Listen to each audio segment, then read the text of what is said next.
Broku no Hero, you the man, and I want your opinion on my theories. Was Asta and Yuno's reason for being foreshadowed by Julius in the last chapter? And the next Wizard King's gonna be...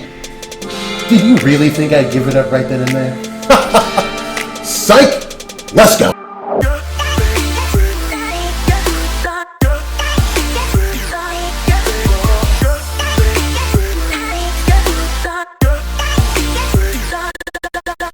What's up, everyone? If you're new here, I am Jack Goats the Goat. You either know or you don't.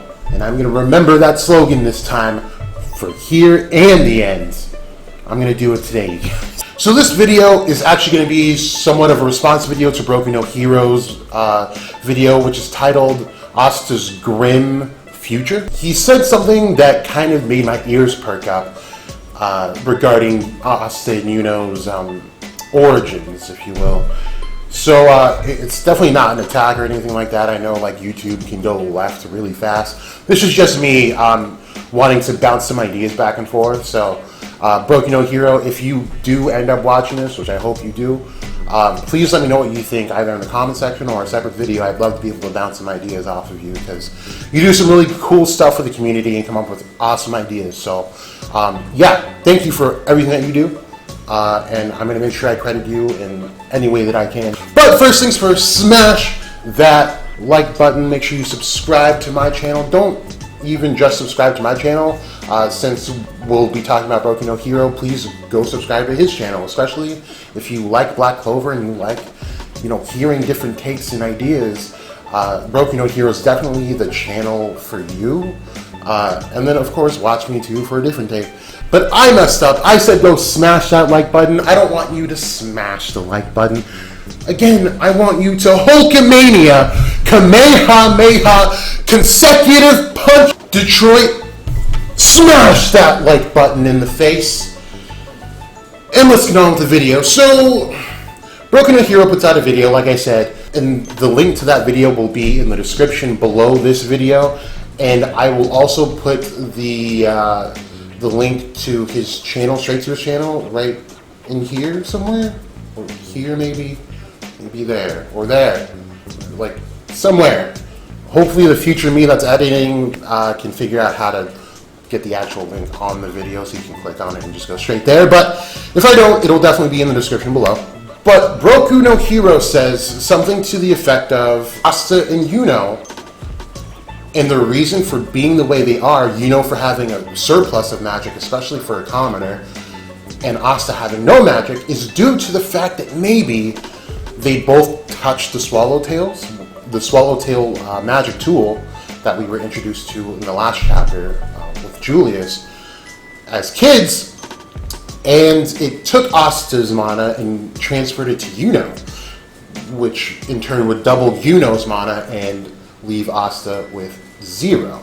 Now, I want to say this straight out. I personally really like this theory. It actually kind of reinforces the theory I've had since we've met Mars and Ladros. Now, my theory sort of varies, and I don't think this is Broku no Hero's like be-all, end-all theory. I think this is just like one of those things that could have happened for him. The only thing that I would disagree with is that it was kind of like a happenstance sort of thing. I think there's a very specific purpose as to why Yuno and Asta came out the way they did. And I don't think this happened when they were younger. I believe they just straight up came out this way. And like I said, this kind of goes back to Mars and Ladros when we were introduced to genetically altered and engineered magic knights from the Diamond Kingdom. This proved that it is in fact possible for people to be modified in such a way that they are stronger than the normal mage. I don't believe this is a new thing, especially with how well Mars and Ladros came out to be. It takes a lot of trial and error to be able to get things like that right. So I believe that this genetic modification has been in play for a very long time, at least from when Asta and Yuno were born, which would probably be around the time Mars and Ladros were kids as well. But before I get into any of that, I just definitely believe that Asta and Yuno are connected in the way that they seem to be the keys to a final result, whatever that may be. And before I go into it, back in chapter 215, Julius explains the mark on his head. He explains Swallowtail and how he was able to connect and synchronize his magic with the Swallowtail to be able to pull off what he pulled off, which was the resurrection spell. Now, to me, this proves that humans can, for the lack of a better term, fuse with a magic item. Now, the last chapter doesn't really go into depth as to how, Julius synchronized with it, like whether he made it like super small and implanted it in his head, or if he was able to just like take the magic and the functions of it and, replicate it via the crest on his head. He didn't really go into that, but he did somehow fuse with it. I think fuse is just an awful word to use, but I just can't find the right one for now. So we're just going to have to use that. Now, what if the same thing happened to Asta and Yuno? What if they're fused with magic items? Now, I want to start with Yuno, because I think there's a lot that kind of points to Yuno possibly being fused with something like the Swallowtail. But if not the Swallowtail, I think there's enough to say that maybe he's fused with something like the Demon Dweller's sword. I know that sounds super crazy, but the thing is that something happened in chapter 208 where we were introduced to the creation spirit magic, the Sword of Zephyr. Now, what Yuno was able to pull off was he was able to grab the mana out of the air that was left over from this battle and be able to fuse it with his own plus the spirit magic to be able to connect with the devil and actually do some damage. Now, this has not been seen at any point in the series. No one has taught anyone how to do this. We haven't seen people as experienced as Fuegoleon or Marioliona or Rill even do that. It's not been done. Now, this kind of led me to believe that maybe Yuno is able to absorb mana, just like the Demon Dweller sword can, and just like Swallowtail can. The thing is, what I'm leaning more towards, like the Demon Dweller part of that, is just because he's able to use it in offensive fashion, which we haven't seen from the Swallowtail yet. The Swallowtail seems to be more of like a supportive sort of magic, where Julius does use it to heal, and he straight up used it to revive himself. So I am leaning towards Demon Dweller or an item like that. I'm just using what I have and what's written. So of course it could be something else later on, or maybe not this at all. But if it is, maybe it's just a different tool with similar functions. Who knows? But on top of the Sword of Zephyr, something else has been happening with Yuno for quite a long time in this series, and no one's really actually talked about it.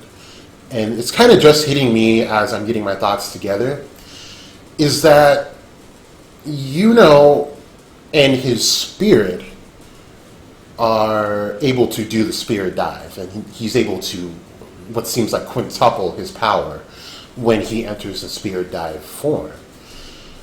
Now, we were introduced to the salamander spirit first through Fauna. Now, Fauna was a genetically modified monster. Very strong, extremely formidable with her magic, especially for fire, but they never fused, and those two were very close. She used the salamander, almost relied on it in her fight, and never really even came close to a spirit dive situation.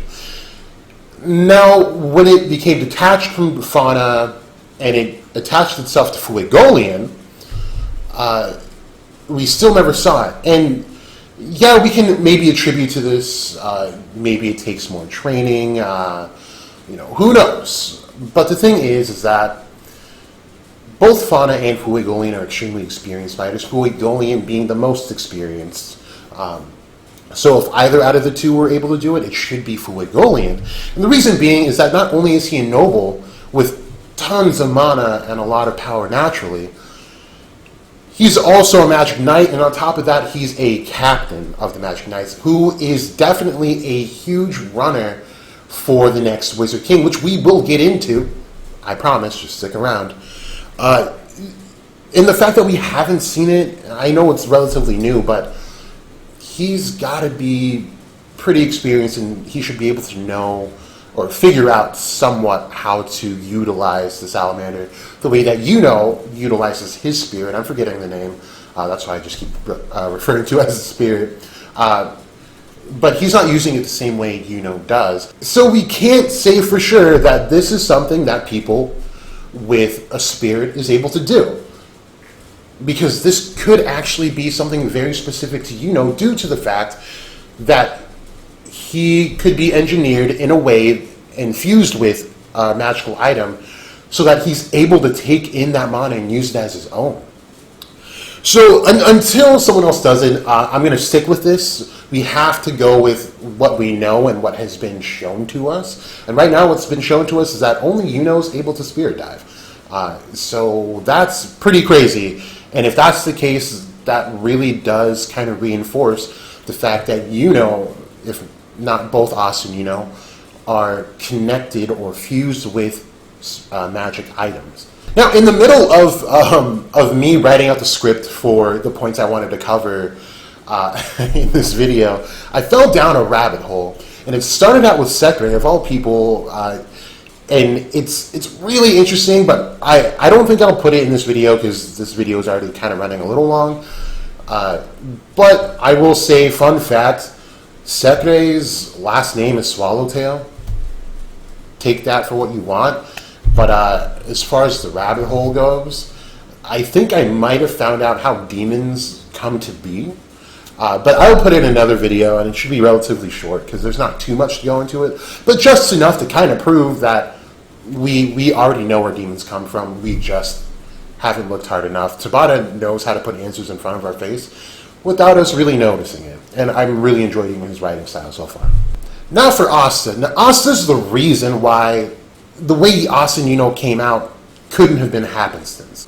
To coincidentally have no mana, and then to have a demon waltz right into the hands of Asta via his grimoire due to him having no mana, and that demon coincidentally having an anti-magic quality. It's too many circumstances that are coincidental for it to actually be a coincidence, to me.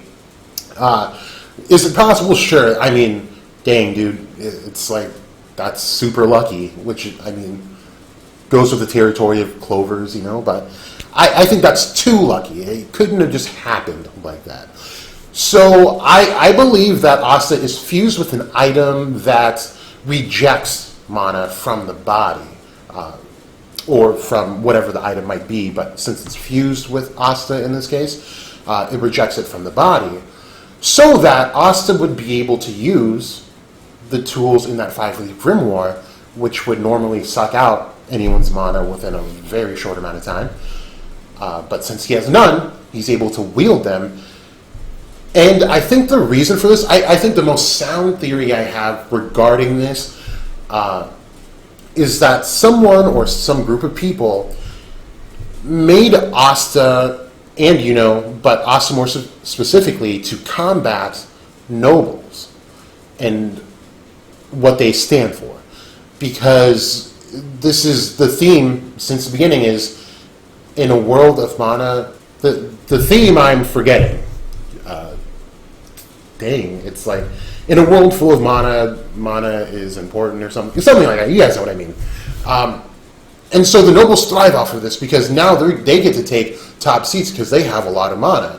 And this is really the only thing keeping them in those seats, is because they're extremely blessed with mana, just like we see with the king of the Clover capital. He's useless, but he has an extraordinary amount of mana, plus a rare type of mana. So what I'm thinking is that some commoners just got really fed up with nobles running everything and them not having a fair shake at becoming, you know, rulers of some sort or influencers. So they create a being like Asta to combat them directly to where their mana literally means nothing anymore. And we've seen Asta shut down someone as strong as Ladros, where, I mean, that guy was mana incarnate. And he shut him down relatively easy, like he was just getting used to that new power. So at around this time that we're at now, Ladros would almost be fodder for him, I think. It's, I mean, he's progressed a lot. So what I'm saying is that I think Asta is a purposeful weapon to combat the nobles. That's just my theory on Asta and Yuno. It could be wrong. I'm just out here putting it, into the universe and kind of going off what Broku no Hero was saying. I think there's just a more purposeful meaning as to why things went down the way they did. But I'm super glad you brought it up. You do some awesome things on your channel, so guys, make sure you go subscribe to this channel, like after this video or like right now. He does a lot of stuff, and Broku, I absolutely love everything you do. You have some awesome ideas. One of my favorites is like Yami being a Jotun and this 9 Worlds theory that I've also done some videos on and reference to due to your videos, and did credit you there as well. Those are definitely my favorites and most plausible things as they slowly start to become truer and truer. So yeah, if you haven't already, go check out his channel. It's super awesome. I'm going to get into the next point, and this is about the next Wizard King. Without further ado, the next Wizard King is not William Vengeance. No. There are a good amount of groups out there in the Black Clover universe that still think William Vengeance is going to be the next Wizard King. And to that, it frustrates me, because you're completely absolving everything that William did, and I kind of went into this in the chapter analysis. William by no means has any chance at becoming the Wizard King in this lifetime. William literally betrayed everyone. He turned in his comrades and straight up lied to Yami's face when Yami directly asked him. Yami already knew. He had a hunch. He didn't know.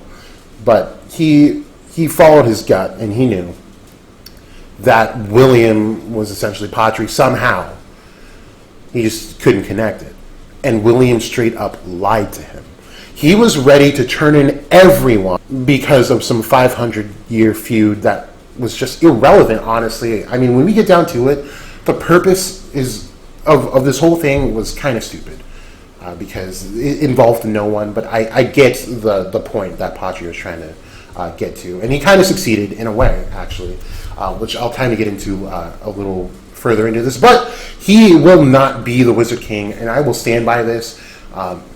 There's no way people are going to accept him after what happened. It's just not going to go like that. How could someone with such a weak emotional, mental, and spiritual foundation become a Wizard King? That doesn't even sound right. I don't want to rant too much about him, because Broku no Hero did say in the video that I'm referencing that he's going to go in on William Vengeance, so make sure you tune into that when he drops it. I'm sure he's going to do an amazing job at it, as he normally does on these sort of things, but I'm going to leave it right there. But he's definitely not going to be anywhere near Wizard King in this lifetime, for sure. Now, in the last chapter, Julie says that the influence of nobles will shift. Now, even though this translation for the last chapter was all kinds of weird, I do sort of get this, because if we look at it and relate it to the way the public is actually in real life, it makes sense.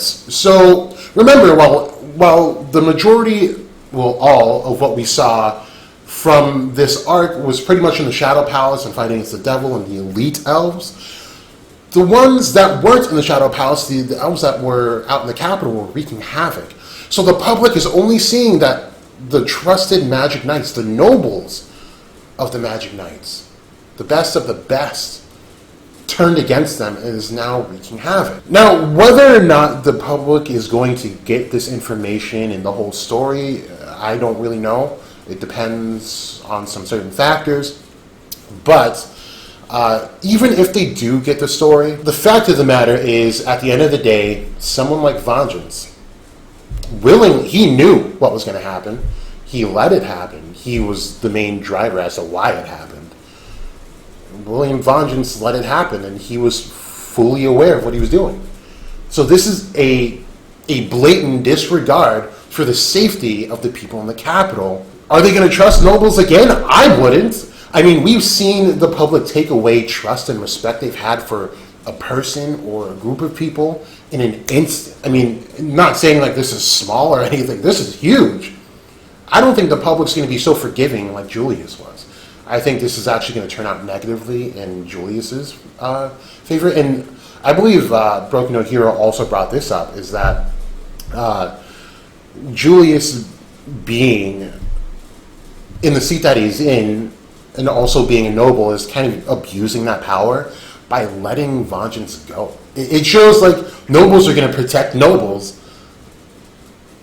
It sucks either way you look at it. So what I'm trying to say here is that this closes doors for people like Fuegoli and Mario Leona. Even though Mario Leona wouldn't accept the position anyway, she barely wanted to be a captain. And it closes those doors for people like Will, who's immature anyway. Charlotte. I mean, it closes the door for a lot of people. Nozel.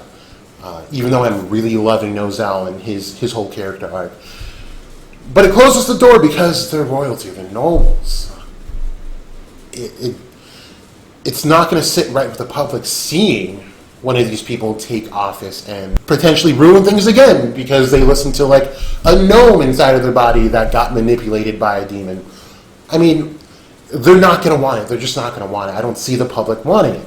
I can say it again. The public's not going to want it. But this does open a door for someone like Yami. Now, before I get people accusing me of being like a Yami stan or whatever, I'm not one of those anime fans that I see a character and I go like, I'm going to ride that train even when it doesn't make sense. Like a lot of Goku fans.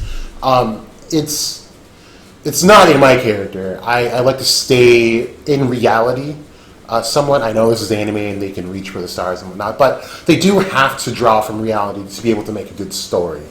But for Yami, this does open a door because he's not royalty. And if anything, they've kind of foreshadowed this sort of happening. Remember, during the festival, when they reveal what squads have been doing the best and earned the most stars, they really pumped up the Black Bulls. It was like their time, and people came to notice them and acknowledge them as, actual magic knights, as opposed to ruffians and barbarians. They were regarded as assets.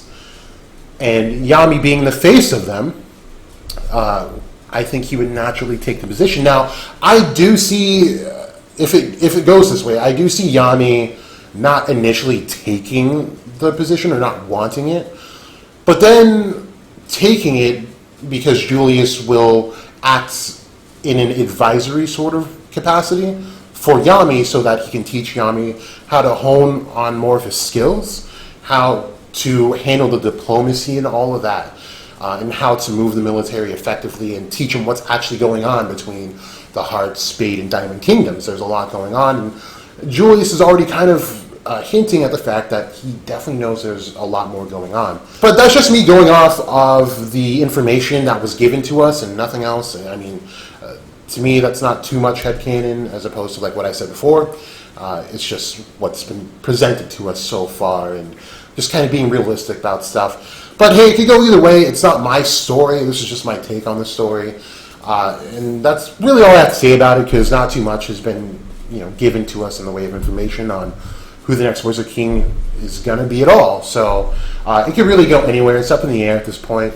But make sure to pay me props when I'm right again. So, but yeah, that's about all I have for this video. I don't want to make it too long. It's getting ridiculously long. So I will definitely make the video that I was alluding to in the beginning of how there's kind of a rabbit hole that kind of explains why we should already know where demons come from. So before I sign out, please go subscribe to Broken No Heroes channel. He's got a very healthy mindset, and he's always putting out good ideas. So go subscribe to my channel too, please. And this has been Jack Goats. You either know or you don't. You guys thought I was having that sucker, didn't you?